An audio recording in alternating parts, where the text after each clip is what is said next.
Azim, man. Welcome. He's holding it, but just laugh. Just get it out.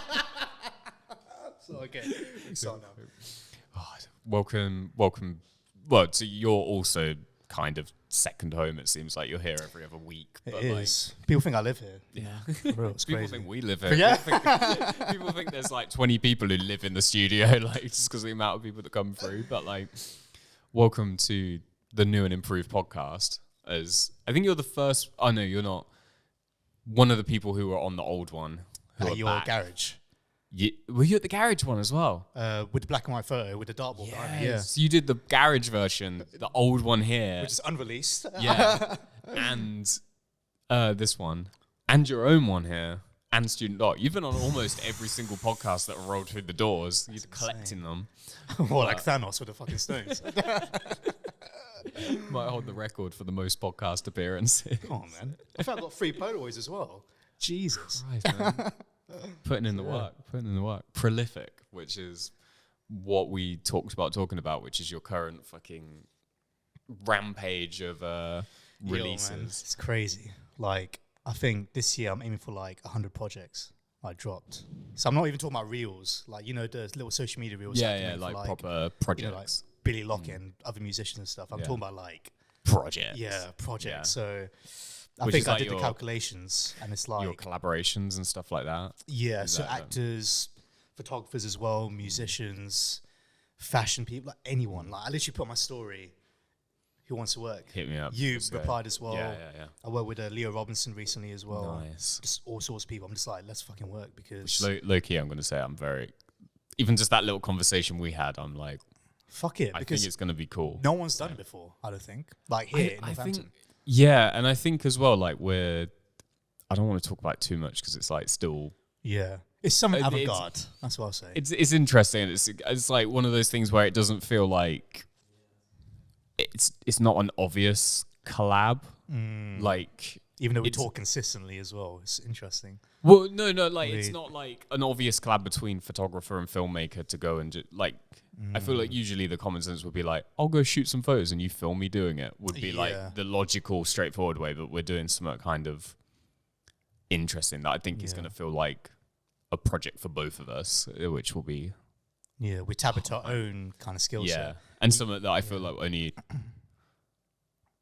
Like it needs to be a collab. It's like sometimes you ever feel with collabs, you're just like, if the other person disappeared, I could still do this project. Oh yeah, like you know what I mean, which are like the words. As I feel like this is gonna need. We need both of us, yeah, and both of our sort of perspectives on like you being more of a filmmaker, me being more of a photographer, and that sort of coming together in the middle sort of thing. And we haven't done something like this before. Like the only time we collaborated was you guys taking photos for me, and that was it. And then like all of our BTS stuff, but I wouldn't call it like. Collaboration. It's been like we've been working together. Yeah, you know what I mean. Like you did the BTS for a music video we did. I'm helping you out next week. On doing lighting for your music video, but that's not like collaborative. I feel like this is, and obviously we've gone back and forth on each other's podcasts and stuff like that. And like there's been a lot of working together, but not like here's our 2 names on the same project, and it's like both sort of authorship sort of thing.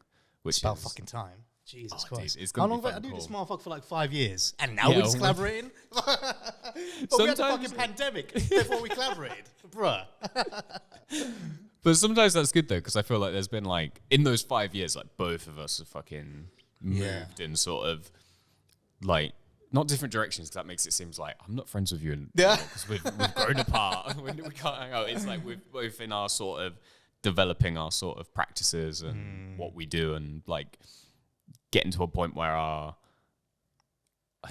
getting our lives and getting our shit together. I think that's the best way to put it, because earlier on, obviously we had university, but after that, I was in fucking warehouses. Yeah, I got rejected by 100 places. McDonald's rejected me.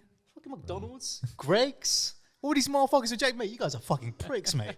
All these motherfuckers rejected me. Yeah, and then now I'm at a place where I own my own business, and it's like I can pretty much do whatever. So, for example, if I worked 9 to 5, Monday to Friday, I couldn't do this. Yeah, I got to be like, can we do this at 7 o'clock? You can't do the podcast. It would have to be working around each other. Whereas now it's just like I choose my own hours. I pretty much do whatever. So and that's the best way. And you can focus on stuff you want to put out. And we're the same here. It's like for the If you want to go to Garibaldi, go to Garibaldi, isn't it? Yeah, So, So obviously we have to be mindful of other jobs and stuff going on, but like, you know, we kind of, you almost work more to work. If it like, actually me and Alex talked about this in like the earlier episode, just like how it's weird because a lot of the times, and you probably the same, where it's like, damn, I just did 3 12-hour days back to back and I'm feeling like I'm ready for the next day. Like I want to be, you're like lying in bed and you're like, damn, there's still, I've got this new idea. Like, you know what I mean? It's like constantly inspiring to like keep you wanting to keep on it. As like, if you were working like a 9 to 5, by the time you finish a 9 to 5, you're like, lay down on the couch. Technically less hours, or like, and it takes out of you because you're doing it for someone else, not your own vision and what you want to do. It's like, that sort of managing the gap or just doing what you don't want to do and things, which is sort of it's interesting because that was me last year in 2022. I worked around 25 hours a week, so not a lot, but so that's like half what a full-time job is meant to be, right? Now I work almost triple the hours, but I'm doing more now and more energetic now than I was then doing a 25-hour a week job. So you're definitely correct about the whole like it feels fulfilling, but I feel like I got something to. It feels like what I'm doing now will actually last compared to working at a shit office job. And I'm like, no one cares about me here. So, and like, as I think as well, those like when you work a 9 to 5, it is like, okay, that's 8 hours of work. You get half an hour in the middle to like think about other stuff. As when you're working on stuff you're actually passionate about, it's like, sure, you can sit at the computer for 5 hours editing one project, and then you can, like you say, sit back for 20 minutes, chill out. You can like, you know, do other stuff. You can just like there's like a, obviously there's like a balance. Like I think workflow is like a big sort of thing. Like especially like I've found like doing Photomafia, it's like, because that's the biggest reason the podcast took till now is because my workflow was really good for some projects, like photo shoots. I can like, because I know my way around it. But then some projects, it's like that classic business error of being like, yeah, we'll get it done in a week. And then it's like, oh, it's actually going to take 3 weeks because this other thing came up. And you'd like, or it's just like people send you something really small to do. And you're like, yeah, I'll do that. I'll do that tomorrow. And then you realize like, oh, but I'm meant to be doing this and this and this tomorrow. So even though it's a small task, it's still going to take 5 days, even though it's technically the actual time I'm working on it is like 20 minutes. And I think at first, when you first start, you feel bad because someone's going, can you do this? It won't take you long. And you're like, no, it won't. But I've got other shit to do. When can I get it done? It's like, it's just like accepting that. And like my biggest mistake as well was like just like booking out like a whole week doing like back shoots and then like not accounting for like editing time. And then there's like the person who did the Monday shoot is like, where is it? And you're like, I've not even got to the editing yet. And it's just like, or just like staying up all night trying to do the editing in between the shoots. And then the shoot at the end of the week is like not as good as it could have been because you're like half asleep, you know what I mean? You literally described this week like so perfectly. Like I did a shoot in London for a music video. It was in like a nightclub and stuff. Oh yeah, I saw it. And, it's like electronic pop kind of vibe, like 20 extras and all that kind of stuff. And I was like, I can get the music video done in a week. I think I factored in Weirdo, well, by the time this releases, Weirdo's music video, Nev's music video, the planning for those videos, other shoots that'll come up randomly because obviously jobs and stuff like. And then I messaged you going, do you want to come do a podcast in the middle of the week? And I've got to do this. And I've got to book flights as well with Ethan. I'm like, shit. And then you've still got to eat, sleep, like. Actually lay down for once. Yeah. And then on top of that, I'm like, oh shit. To keep up on your Duolingo, do your Be Real. Like, it all adds. I've not even done neither of those things, to be fair. Be Real was like 6 months ago. It's not for me, to be honest. It's too two-dimensional, if that makes sense. It just feels like the same thing over and over again. I don't know. I really like Be Real. Obviously, I feel like it starts to suck when you realize like, oh, it went off at the same time and it was like, oh, it's the same picture of my computer screen for 3 days. But when you're doing interesting stuff, and I think like, it's weirdly like, it comes back to that weird experience where like this past month and a half, so like this new year, we've been doing so much shit in here. Like I feel like we've done such a massive range of stuff and been working like a lot longer days and like actually doing more. Like managed to keep up with Duolingo for 2 whole weeks. What are you learning? Japanese? Yeah, I'm back on that one because Ethan came around and he's doing it, Ada's doing it, and I was like, oh man, if I had kept it up when I started it, I'd be like, mate, anime without subtitles. That's the goal.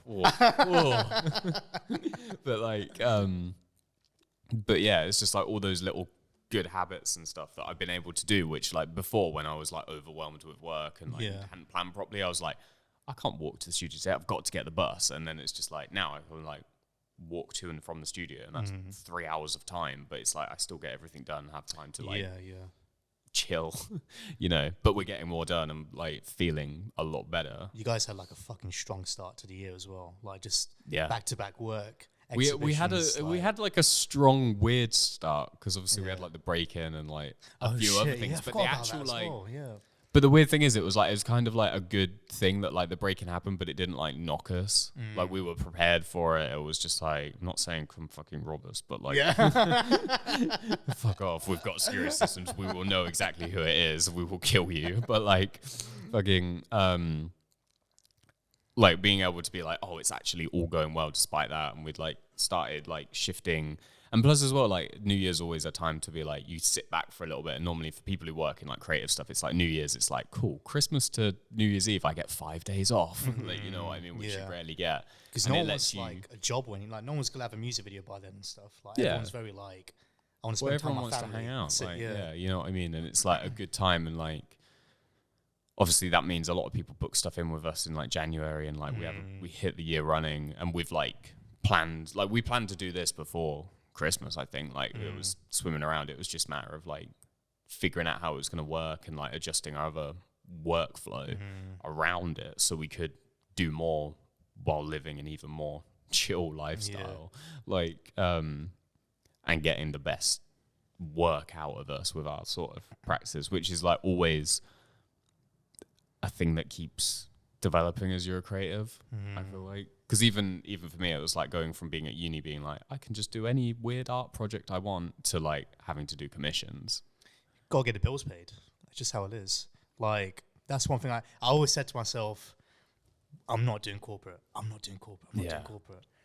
But sometimes you got to do things you don't want to do to get to the place that you really want to be at, if that makes sense. Well, so it's like that thing. It was like I'd never been against corporate, and it's like as you go, you realize corporate means a lot of things. Like, and it's a lot more. It's such a broad term. Yeah, like, and you can get into such like interesting. As I think on the outset, it's like corporate is the really boring jobs where you just take bland photos of people because their business needs it and all that sort of shit. But it's actually, there's a lot more nuance and stuff to that, and you can get it right.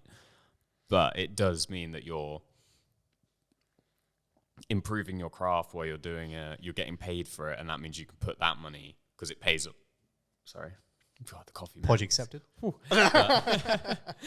it means you can put that money into your projects, you know, and like still fund everything else. So it, like you say, bills still rock in. It like, and also gives you an excuse to like just keep shooting. Because one thing I struggled with was, I was like, I want to do my own stuff. The issue is, I'll do my own stuff, like as you know, with a cinematographer, AD, actors, whatever. But I'll do that every 2-3 months. During those periods, what am I doing? Maybe just producing and planning, but I'm not taking my camera out and shooting.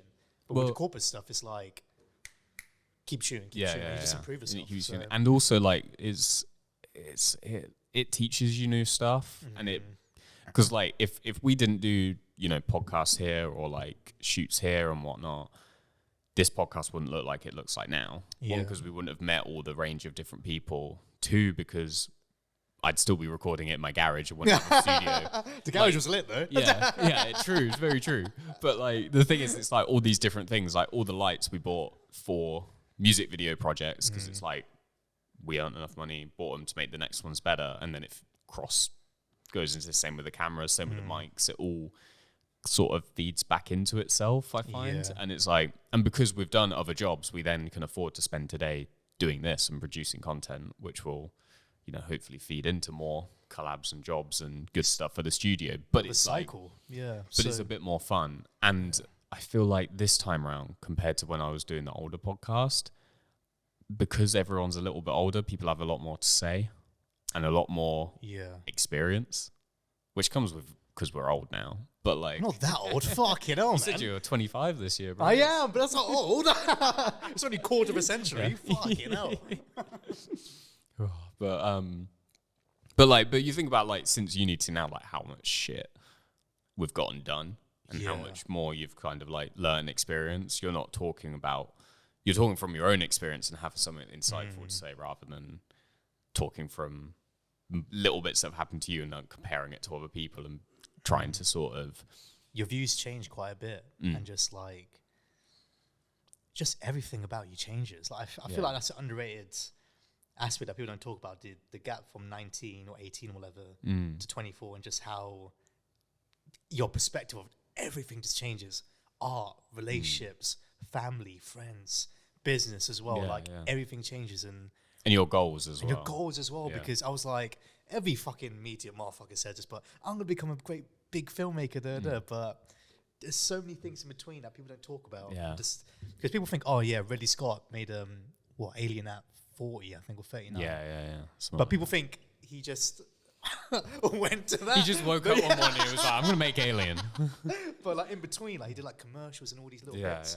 And those things compounded over time. Same with Fincher as well. Like he didn't, I can't remember what his first film, but one of his earliest films is Fight Club, obviously, which came out in like 1999. I think people think, oh, Fincher made Fight Club at 29 or 30. Jumped right in at the deep end. He just did it. But he was an AD first. He made music videos for Michael Jackson first. He did all these things first before he made Fight Club. But I think people don't see that. Well, I think it's also the thing of like even in photography, we were shown great photographers, but a lot of people know certain photographers just for like, there's like, usually they have one series that is like the one that gets mentioned in every other lecture. So it's like Eggleston, it will be like The Guide or Democratic Forest, or like Martin Parr, it will be like the I can't remember the name of it, but the Seaside Book, or and the list goes on. Nan Golding, it's The Ballad of Sexual Dependency, fucking etc. etc. But those people also have like a whole other bodies of work around it and a life and all that stuff you don't hear about. Like, you know what I mean? Like it's one of those ones like they didn't just pop out of nowhere producing whatever they wanted. It's all backed up with like experience, and like there was stuff before that led to that point, and there's stuff that comes off of that point, and it's just like that's the one that happened to like do really well. And it's not necessarily because that one's better than everything else either. Like it's just that that's the one that caught the media attention, and that's the one that kind of stuck. And people talk about like the success as well. What about the failures? Because everyone's so fixated on, they got successful at 26, 27, but analyze their failures as well, because those are the things that really made them who they are. Like, for example, this is just personal experience. I failed so many times over and over again. I think people think I picked up a camera and directed and just like that, but I never want to be a director. Ever. Like, I never want... No, I didn't tell you this. This is in law. I always thought you wanted to be a director. Never, ever want to be a director. I started off with YouTube when I was like 12, 13 years old. I wanted to be a YouTuber first and just stay in my room. That was it. I did not like to talk to people. It's ironic. I don't like to talk to people. You're the most talkative guy fucking ever. I know, it's crazy, right? But I mean, I don't know. You know, it might be someone that watches this who knew me since I was 13, 14 years old. Yeah. Because I mean, we have like mutuals and we just scored down a fucking road as well. It's crazy. But I never want to be a director. I just said to myself, put your head down, record videos in your room by yourself, edit it by yourself, and that's it. Yeah. But over time, I just gravitate towards it. I mean, when you first met me, I wasn't really watching films either. Yeah, I remember because you were like the sort of our year group, like of all the film students, you were always about. You'd hear you from across campus laughing, and then I remember like being like, "Oh, that's cool." There's a film student who's really into it, and I was like, "I'm a fucking film nerd," so I was like, "Wicked." And then I remember like there was sometimes we'd like talk, and I'd just be like, "So you watch any films?" You're just like, "I don't really watch films." I'm like, "What? You fucking what?" You just see nothing, and he was just like, "I don't think I watched Back to the Future when I met you." No, none of that stuff. It's like it's crazy. I didn't know Akira Kurosawa. I didn't know. Yeah. Well, that's why it blew my mind, because I was like, this motherfucker wants to be a film director. That's crazy. And he's not seen any. He's not even been to a cinema. It's like, The only impact I had, only influenced me was Mr. Bean's Holiday, and that was it. If you know, you know. Yeah. But yeah, I never wanted to direct. I'd never watched films. I didn't any of that shit. But I liked making stuff. What got interesting was when I went to university and you're meant to work with people. It's just how it is. Shout out to my peer Matt at the back. You can't see him, ladies and gentlemen, but shout out to him. Holding down the fort. But yeah, I just didn't really give a shit, to be fair. Right. But I think what changed was just... What about working with people? Work with people and also directing as well. Just kind of together. So when I was doing videos, like YouTube videos, I just noticed that I was just stuck. I was like, I don't get satisfied or fulfilled from this because it was the same thing over and over again. I mount my iPhone 6S with a bloody clip-on lens because it makes it like a wider field of vision. I had one of those for skateboarding, on a little Gorilla Pod on my micro PC on top next to my Wi-Fi router because I had no space for a Wi-Fi router. And then I'll just record over and over again. And it got to the point where I had to fake my smile a little bit. Yeah. So I was like, recording the same shit again. This horror film again. This GTA video again. And but with film, it's like I can do something different each time. Anything, yeah. That's interesting. That was a lesson you had a lot earlier on, because I feel like it's an important one for creatives. Because to be honest, like a lot of we grew up watching YouTubers. They were the cool guys when we were younger. Markiplier, Jaxie, But their biggest thing, like that was when in art, I feel like YouTube made it important because that was the first time there was an algorithm. Yeah. And it was like the first time artists were like, the key thing is that you make a video every other day. Is that everything's scheduled and you get really organized. 6 p.m. evening time, people come back from school, work. I know, and make sure you're creating the same thing every single time. And like same thumbnail templates. And to be honest, it's like a thing I only really sort of personally got to that point recently, because I've been posting like very different stuff on my Instagram now all of a sudden from what I was like known for. Because even in uni, like our lecturers were like, just find a style that like people like and just do that for the rest of your life. Really? And I always kind of hated it because obviously a lot of my influences are filmmakers, and I'd watch like fucking Stanley Kubrick, and I'm like, he's doing a war film, then he's doing 2001: A Space Odyssey, and there's like Full Metal Jacket, Orange, and then he's doing A Clockwork Orange, and then he's fucking doing around with like Lolita and like Barry Lyndon period. And I'm like, or he's like Park Chan-wook's doing like a comic book adaptation, and then he's doing a novel adaptation period piece, and I'm like, well, this isn't.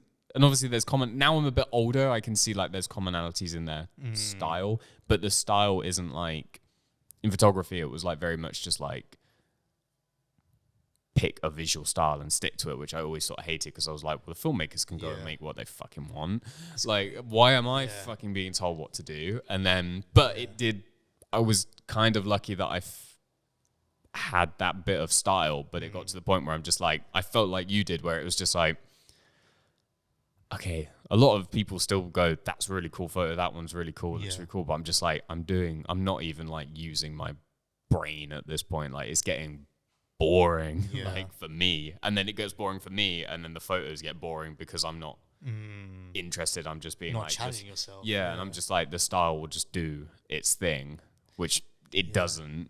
Like after you stop putting in passion, and then you have to be like, why are you smiling? No, because what you said was super similar to what I went through. Except instead of pick a style, pick a role. Like be a director. That's it. You can't edit your own films if you're a director, etc. Because I know I think that's changing a bit now. It's changed a little bit, but 5 years ago it was a bit. I'd say still in the big leads, it's still kind of a. It's such even like software as well. Use Avid.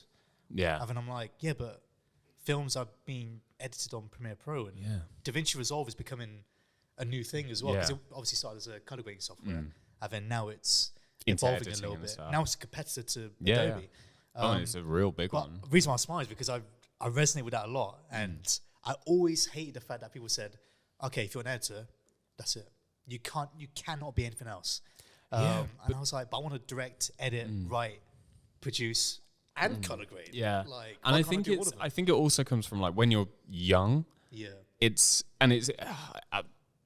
like I said, my mum was a teacher, so I always think about teaching stuff probably more than other people. But like, especially like school system, like it's one of those ones where when you're young, you're 13, they're like, okay, you're going to start dropping subjects to like make decisions for your GCSEs. And it's like slowly narrowing, you're getting to being one thing, as it's like,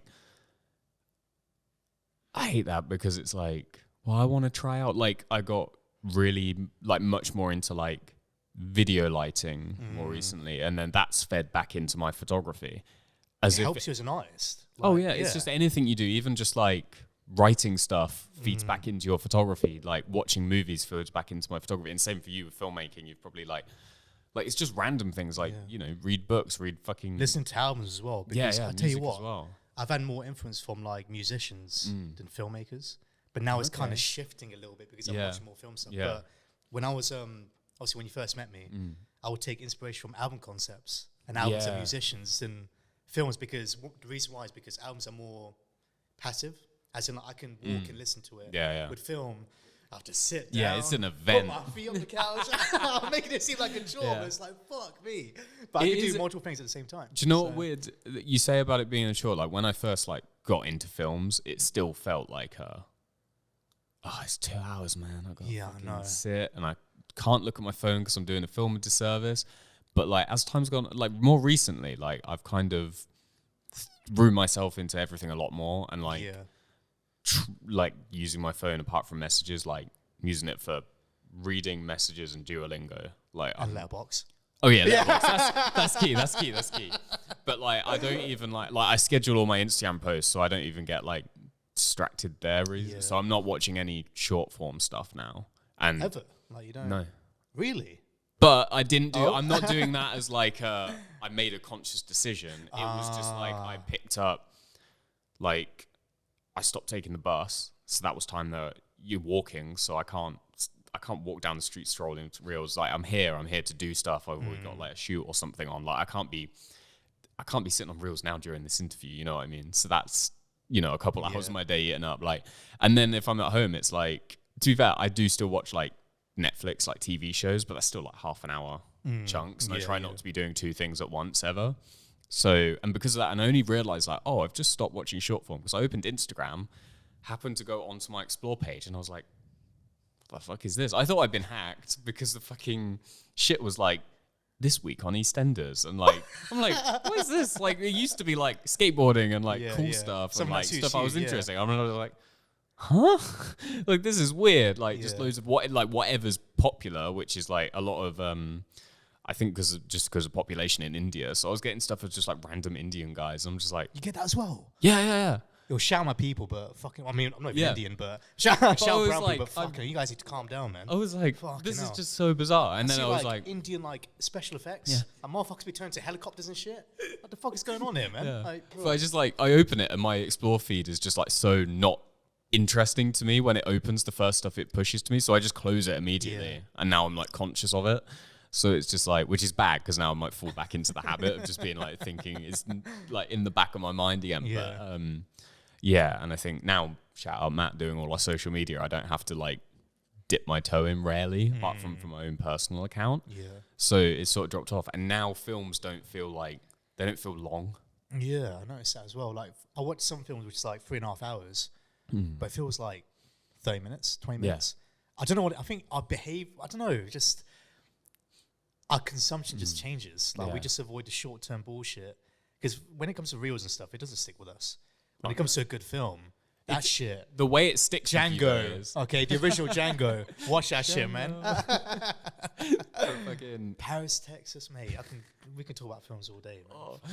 We're trying not to. Yeah, so it's not a 5-hour podcast, but like, we've got time afterwards. Yeah. But the way it does stick to you is like, you watch, even if you wake up in the morning, watch like, scroll for 15, and it's never 15 minutes. It's always like, oh shit, hours disappeared. But for the rest of the day, your just mind's fucked up. Like you start working on stuff and then you're just like, oh, I edited 10 images. And then you're back and forth and your mind's never really like, you're not thinking about stuff and your mind just goes like, like, and it's just sort of like, it's annoying though, because it's always there and it kind of like can easily take hold again. Like, and I imagine it probably will at some point. You'll come in one day and I'll just be like scrolling, on your reels like, and just I'll just be like, fuck. Sometimes there's some good things here and there. Like for example, you can save posts and I put into folders. So if I like a cool effect, like I see on a reel, if you see cool put stuff, it in like a music video folder and that's it. But how often do I check? Go back and actually look at it, yeah.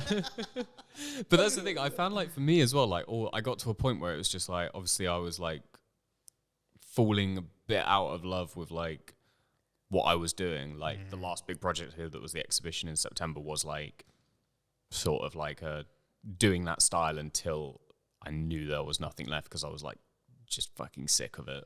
Like, but being like, I already feel a bit like dead, but like what happens if I push it to the absolute, like force myself to put out a shit ton under it, make sure there's nothing left. And I think I've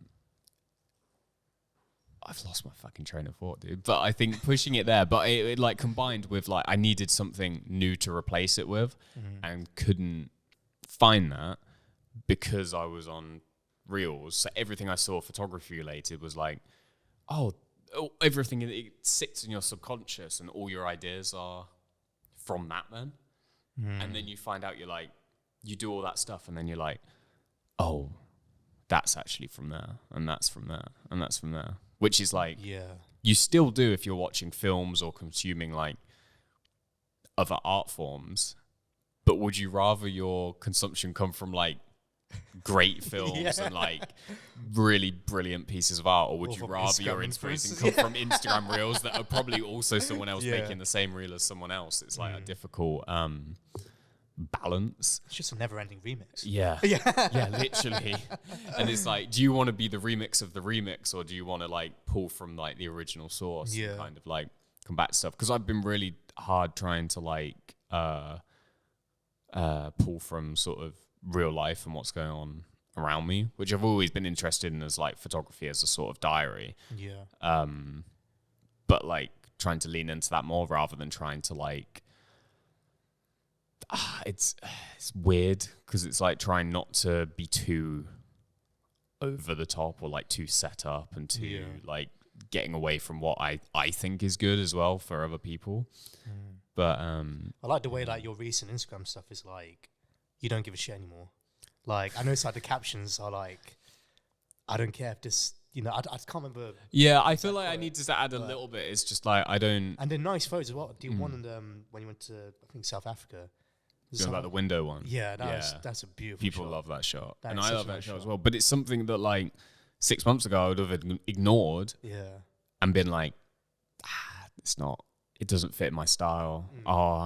I'm known for using a flash gun. If I use a flash gun here, it's going to look different. But I was like, you know, I like. You think about the layout of your Instagram feed as well, or I'd sucked at Instagram, but like it was still just like in the back of my head. I'm like, people are expecting a mosh pit that's harshly lit and fucking punched to the fucking face. But like for me, it's like there's only so many times I could do that before I'm just like.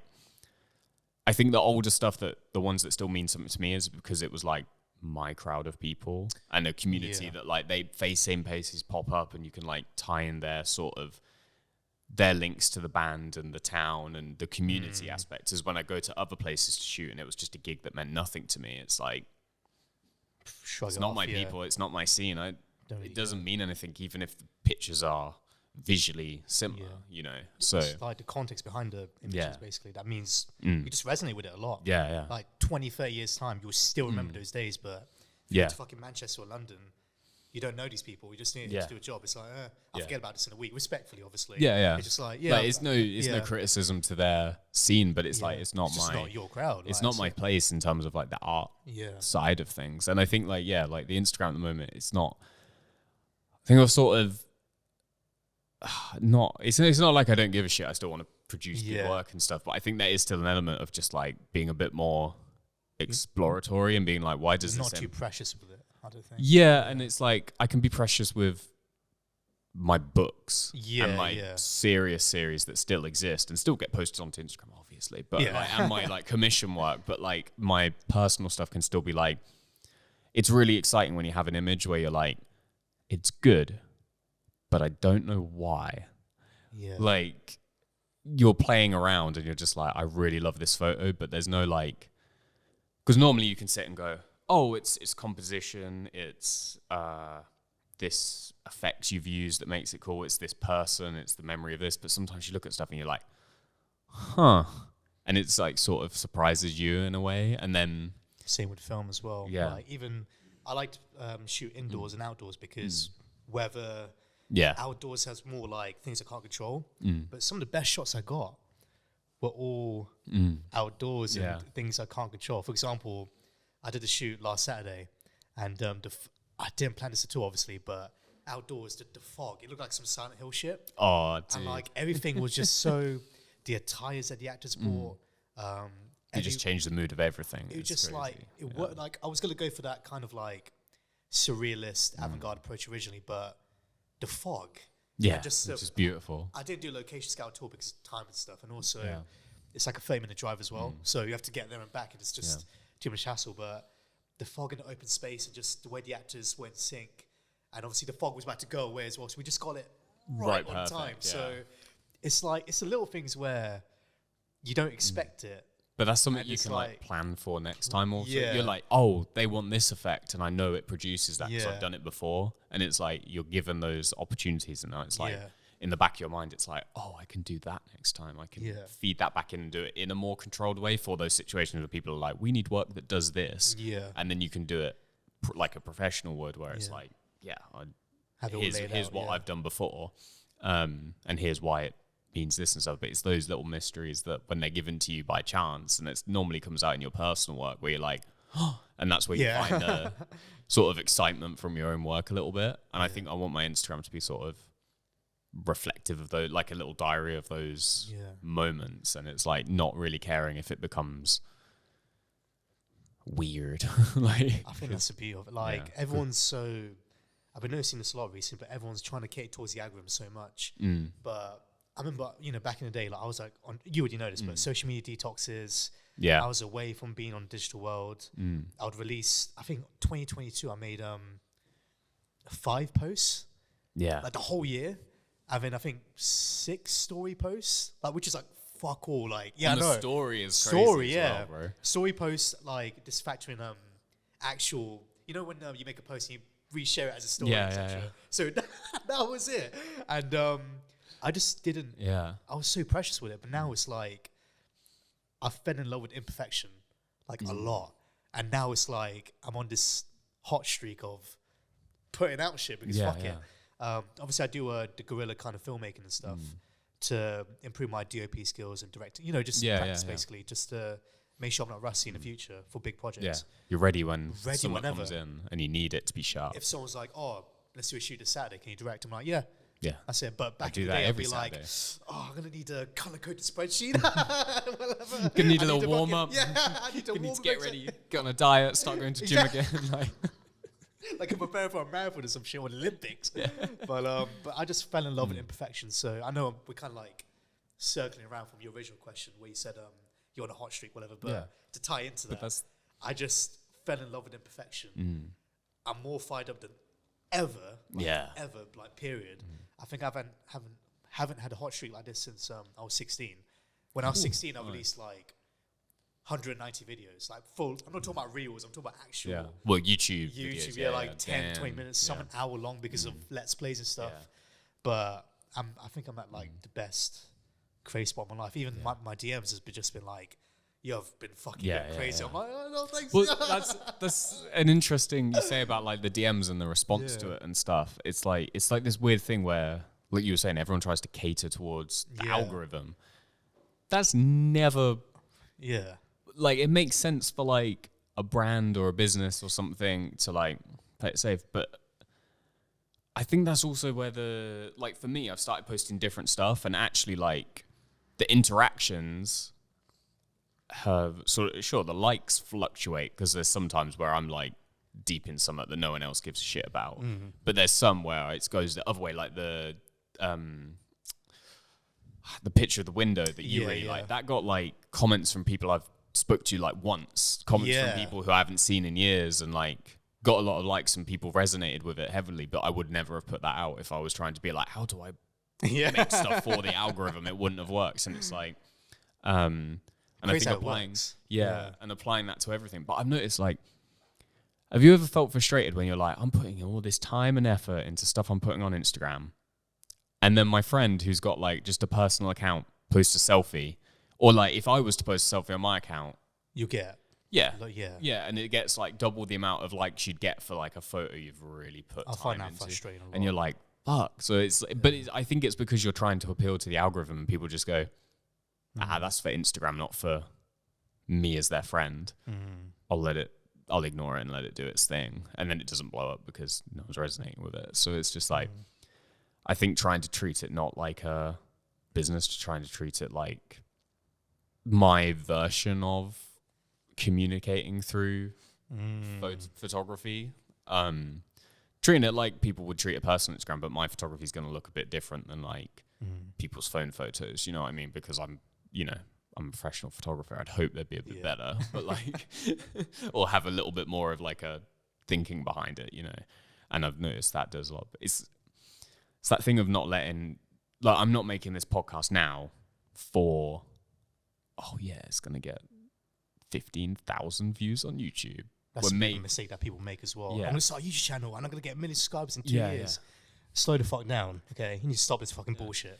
But like when me and Alex were planning it, we were talking a lot of like the benefit of it is like having the conversation with people and like opening up conversation with people. But it's also like, you know, it's something to give back to you because you use the studio all the time. So now you have this little video to promote other stuff, or like so we can give back. Documenting our conversation as well, so we can look back at this in 10 years' time. Yeah, have like and be like, yeah, we're idiots. And we go, but that was me fucking 2 weeks ago, man. I look at my old messages and shit from 2-3 weeks ago. I'm like, bro, I'm a fucking dumbass, man. Like, Jesus.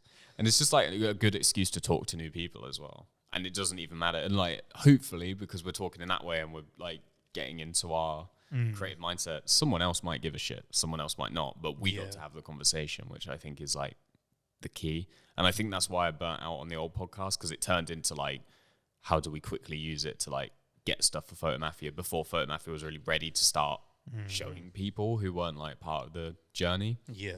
As now it's like, it is what it is. It's like pretty much there. It's just adding new bits and improving on the formula we've laid out.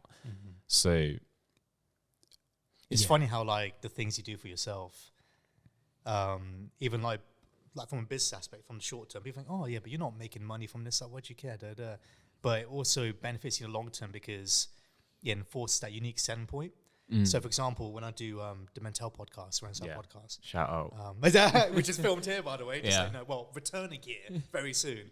Yes. And we're very excited. I appreciate it. We're hyped. Photomafia is basically home, man. Like, that's what it's all about. Yeah. Look at this guy, man. I wish you had the camera point. I mean, when it was, because it used to live here as well, it moved away for a little while. And it's still finances, man. Yeah. For me, that felt like when it was here, felt like the best period of that podcast. Oh, thanks. Yeah. Like, I know I'm gonna say that because I wasn't there for the filming of the other ones, but it felt really nice to be like help on it and like see it come together. Yeah. The other one, obviously no shade to the other studio, but it just felt like pop in, record, pop out. But this, when we record here, pop in, speak to the guys, speak to me. Oh, you have a studio? Oh, I've got a mate who wants to, wants a photographer. Or just like, what else do you do? Oh, you do exhibitions. Oh, I'll pop along. Exactly. Like, stuff like that. Like, it helps meet new people, enforce community, and also it's a vibe. Like, that's what it's all about. It's a vibe. Which is what me and Alex, like, one of our first things, we were like, we want it to be a photo studio, but we don't want it to be a dentist office. We want it to be almost like, because obviously, like, I grew up skating, so I was like, I want it to feel like when you go to the skate shop and it's like, but for artists. You know what I mean? Like, you come in, you talk about what you've been up to. Maybe you're doing something, maybe you're not. Like, and it all connects us together. Yeah. Like with the Mental podcast, like I've lost a lot of money from it because cameras and obviously paying for Joel's but like and stuff. But you say lost money, but like, because technically, like, we could have booked the studio out to someone today. We could have, like, we've had to buy all this stuff. Obviously, we've accumulated it from other work, which is nice. So, and we don't have to pay more rent on our own studio to do this than we would otherwise. But in theory, like, how many people have you met through that podcast who have then come back and done 20, jobs with you? Yeah. You know what I mean? It's a win-win. From a business aspect, like, non-creative business people think, oh, you do a podcast, like, you making money? Every single person, like every business person, oh, do you make money from it? it's not all about money. I love talking to people and helping people. And it does indirectly. It is still marketing at the bottom line. And also shows my character as well. Because I notice with videographers and filmmakers and artists in general, they hide. They shy away. They don't talk in front of the camera like that. Well, sometimes they don't get the opportunity to. But mental health has been such a core concept, and I don't know. It means a lot for me since I was young, because I went through huge struggles. Yeah. So people should watch Azim's podcast to find out more. Plug that. I don't want to plug it in, so I was like, shit. But it meant a lot to me, and just losing money and all that shit. I don't give a shit. I just love talking to people. And every single person that came on, they said to me it felt like 5 minutes, and I feel like a lot of weight's on my shoulders. Miki, Law Graham from the Happy Hoods. Who else was there? Colby Johnson as well. There's loads of motherfuckers, man. Shout all these people. Many. But I just love talking to people and helping them out. And obviously, it's not just clarify. It's not some kind of therapy thing. It's just a way to kind of just talk. Because I did the podcast, and it kind of is. Obviously, not like you say, it's not like a therapy session where you're like, because I don't want what's troubling you to sue me. That's why I'm just mentioning it right now. I'm not qualified. It is interesting to have a conversation you wouldn't otherwise have, and talk about things that like I said, like half the shit we've talked about now, like we wouldn't have talked about otherwise. Like that's why, and to be fair, that's why like the older podcast was a bit less structured, because I did just want to have a conversation with people and find out about them. But the problem is you end up having conversations with them that you would just have down the pub anyway.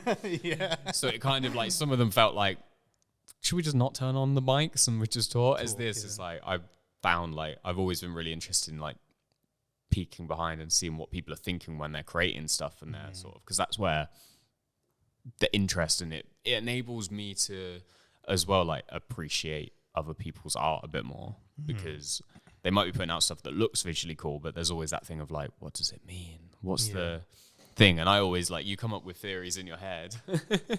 We've had many discussions in Photomafia about meaning, but once you can get in their head through the conversation, and like, and sometimes I've found like people have been talking on the podcast and like figured out as they're talking, like even for me, like you talk through and you're like, oh, that's what I was doing. Like there's some stuff, even when you finish a project, you're like, why did I do it that way? And then you're like, oh, that's why. And then because conversation, I think podcast just takes us out of like, Azim's coming to Photomafia to hang out versus like we're here to have like talk about shit. And then you get into it basically. And on top of that as well, like I notice with almost any conversation, it's 5-10 minutes in, you might check your phone, check your notifications, and then it takes you out. Oh, what was I saying again?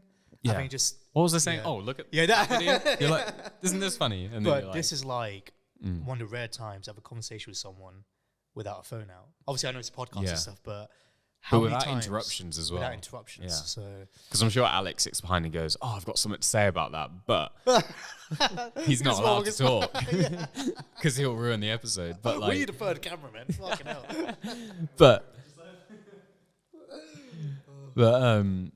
But yeah, and it lets you like the two people have a proper sort of like get into their things, which is slightly more magical and slightly harder to achieve if you're just hanging out in like a full context, which is what, to loop that around, is like what I want to get from the podcast without even, so it's all that fucking 15 minutes or whatever we just rambled about like why we do a podcast that costs us money and isn't beneficial and none of those reasons we've said are, oh, it's because I want to be a famous podcaster, it's because I want to get millions of views, it's because we want to get sponsorships. It's like there's all those other reasons of why you do something, and that could apply to like any project you do.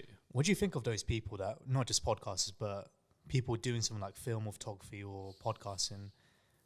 Oh, I just want to be famous, I just want to have millions of views. What do you think of those kind of people? They get fewer the older you get because it's impossible.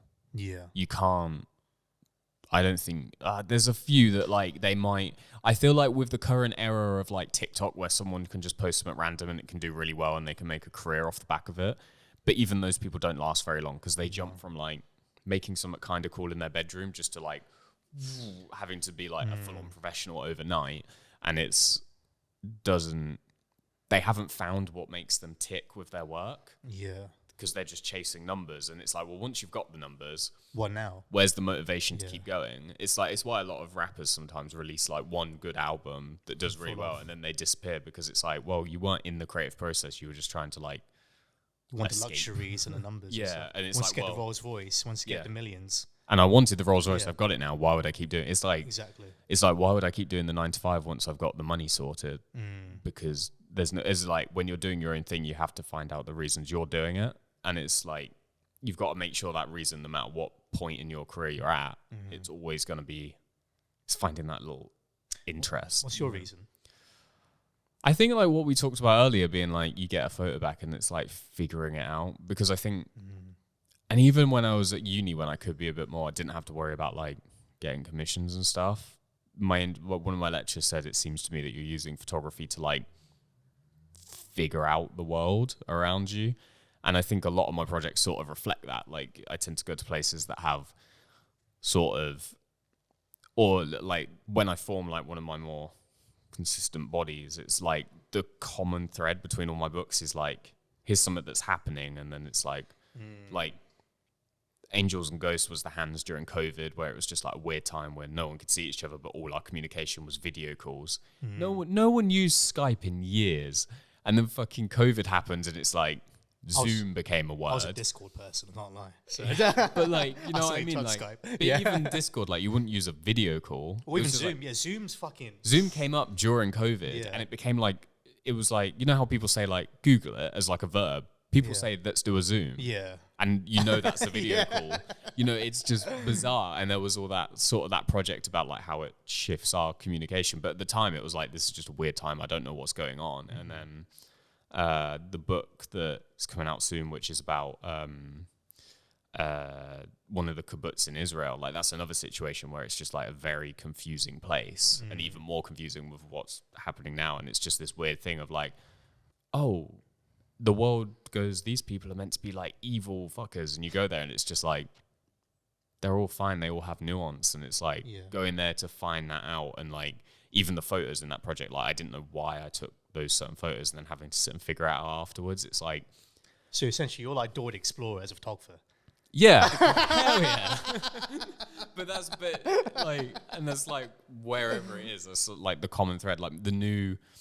So obviously the Israel stuff's finished, it's being exhibited, that's all done. So the stuff I'm actually working on at the moment is a photo book series which runs similar-ish to a diary, but not like the last project, which was like, let's just do the style to death. Because that was even like figuring out like, why don't I like this style of photography anymore? What's changed? What do I need to, is there anything left in it? As the new book, it kind of is like, oh, I have a really weird, diverse library that jumps from like color and pictures of my house to like pictures of like what I'm working on to people, to my girlfriend, to, you know, hanging out at the studio, to like all these other events and different things, like discovery basically. Yeah. And I think it was kind of like this thing of like, how do I ultimately rebel against my lecturers who are like, no, if you want to be a photographer, you pick the smallest niche possible and you do nothing else. And it's like, these books are like, they're coming out in volumes and it will go on until I'm bored basically. But I'm on volume 3 at the moment. And it's just like, it does jump around. It's weird because I thought it would seem super inconsistent because it can go from like, here's a band shoot I did. Next page is like pictures of my girlfriend, and then it'll be like a fashion shoot. And then it's like, here's the photo you talked about in Africa. And then it like jumps, but it becomes, when you put it all together and lay it out, it doesn't seem random. Yeah. Even though on paper it should, because it is just like, you connect the dots between like... Well, like a mosaic or something. Yeah, kind of. And it becomes together of like a diary, even though it does jump between like commission work and personal work. There's still a through line, which I couldn't visualize without putting it in that format. Yeah. And it's... I feel like your work is a discovery of the world around you, but my work is the discovery of myself. That's why I use a lot of mirrors as my shots. Use a bit of red and blue because, you know, red and blue is like, they're not obviously in the color spectrum and stuff, but they're not opposite, but they feel different because blues kind of chill and red's more. Yeah. Blues like water, mellow, calm. Red is like fire, intense, and also Matrix reference as well, unintentionally with choose which. And also other things as well, like the fast cuts, etc. And I feel like it's so interesting because we're parallel. We're so similar, but in terms of our it's both still like discovery.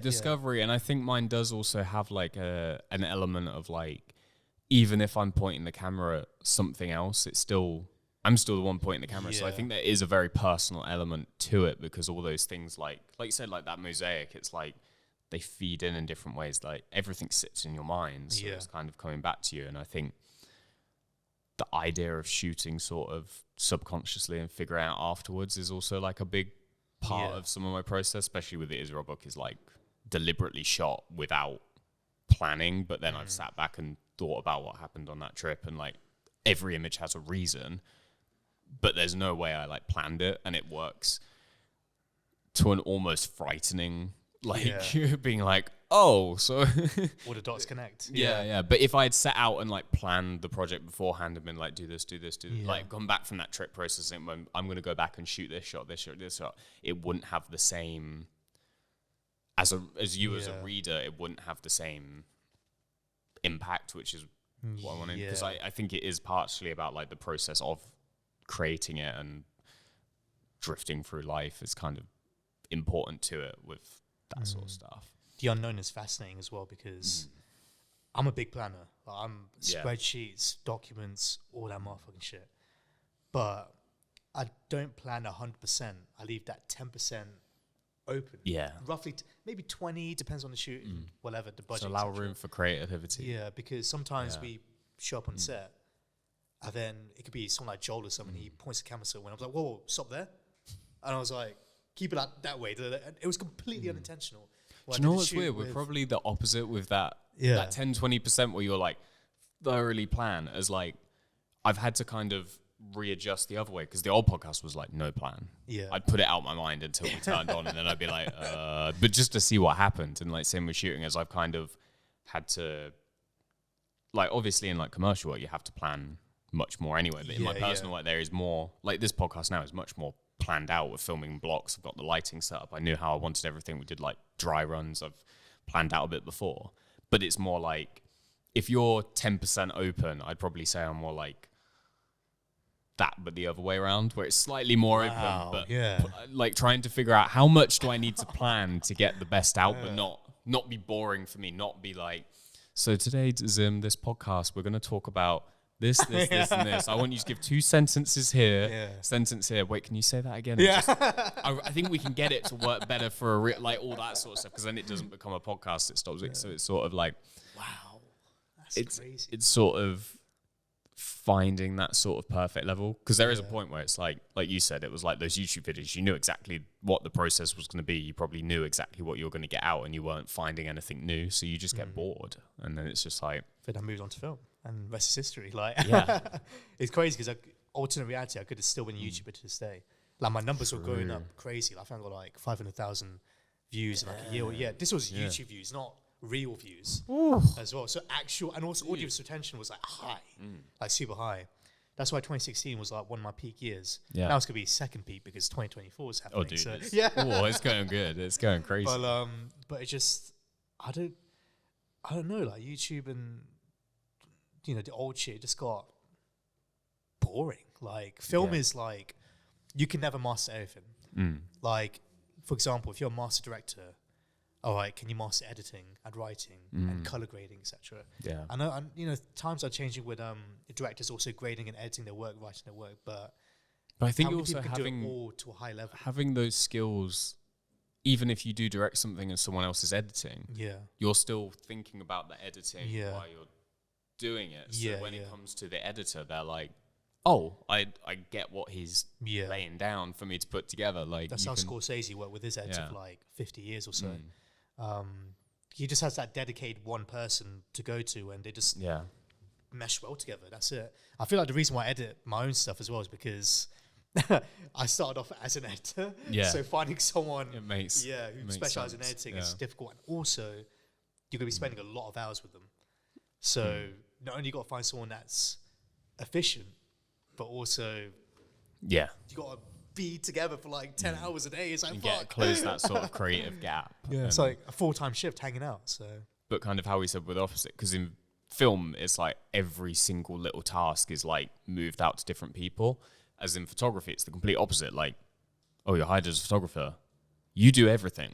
Yeah. You do you do the lighting, you do the shooting, you do the editing. And even when it's like for some reason, people like to ask for photographers for video stuff and constantly. Ethan struggled with that recently. Yeah. And it's like a thing where you just have to learn to do it, because it's like when you're young creative, it's money, and they throw a lot more money at you for video than they do for like early photography, and you do learn stuff, but it's like there you learn like, oh, there's all these other jobs, and like you're just doing it yourself because you're the photographer, and you're like, oh, proper filmmakers separate all these jobs out, and because you realize how much there is to think about, and then that feeds back into your photography where you're like, oh, I'm doing it all by myself, but like, because half the time I'm still trying to shoot by myself, and I'm still thinking like, oh, if I just had someone to hold the reflector right now, or just had someone to like, you know what I mean, just small things like that, and it sort of quickly adds up. But like, I think it's good to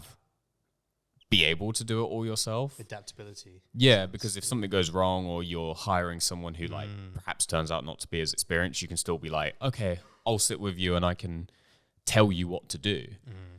Because I know what I want. It's just helpful for you to be doing it, so I can free up some brain space, or you know, not have to be like holding a reflector and the camera at the same time and fucking crazy stuff. But like, I just find that interesting with our sort of parallels we're talking about, where we're like everything from the process or the meaning and down to just obviously film, photography, and it's just that duality in there. It's weird. It's strange. And we're wearing black and white. It's like, bro, what the fuck is going on? Shit. Bro. But yeah, it's like crazy. But we never would have figured it out if we didn't do this. This is the craziest thing I found in all the episodes we've done so far. It's like these common threads appear at the end. Like there is like running themes through it, and it's like it's freaky, man. But that's the part of the podcast I'm enjoying, because I'm like, why is that happening? I don't know. So I might figure it out after 100 episodes, and we'll have to talk about something else. But it's still sort of like weird. Yeah, it's fucking surreal. Yeah, it's like I love it, but fuck me, man. Jesus, creep me out. But that's like the good part of like creating, because it's like it is that unknown, and it's like entertaining yourself a little bit with your art, rather than producing stuff that you're like, I know exactly what I'm doing, and it's entertaining to someone else, but like the second time they look at it, they're like, oh, okay. We've got the similarities with black and white, but also you got a beard, I don't have a beard, I'm wearing a hat, you're not wearing a hat. It's like, bro, what the long fuck? sleeve, short sleeve. You've got a collar, I don't have a collar. It keeps going, it keeps going. Oh man, this opposite side of the tables. Oh my, no. Oh man. God. Start seeing patterns everywhere. Oh, you're scared to shit at me now. Coffee, no coffee. Oh shit. Oh, mate. We're gonna get mad. That seems like a good place to call it, though, before it goes too off the rails and people are like, this is too esoteric. This is just a weird podcast. But it's getting quite avant-garde right now. Jesus. Ooh. Dangerously close. Yeah, dangerously. Dangerously close to some weird shit, but like, that was good. It's crazy how we barely scratched the surface of the conversation. We haven't even talked about it yet. But that's the thing, is like, I'd rather the conversation really get into one thing and really go in, rather than like be like surface level. And be like that sort of like, oh, Azim, how was your day? And you're like, good. And I'm like, cool, moving on. Don't get any more into it. It's just like, whatever the question is, like, what are you working on? A video? Yeah, cool. Next topic. Stop. Like, you know what I mean? It's sort of keeping it so more multifaceted. Yeah, and just just delving into the nuance of things and just sort of seeing where we end up. But is there anything else you want to talk about before we kick you out? Kick me out? No, we've got time to hang out after. We've got some shit to sort, but yeah. How's things, man? I know it's meant to be the first question. How's things? They're good. Nice. They're good. That's all I want to know. Perfect. Cool. All right. Happy days. Don't forget to like, comment. No, you're not going to do that stuff? Fuck no. We'll have a little graphic exit thing, but nice. Bye. Nice one.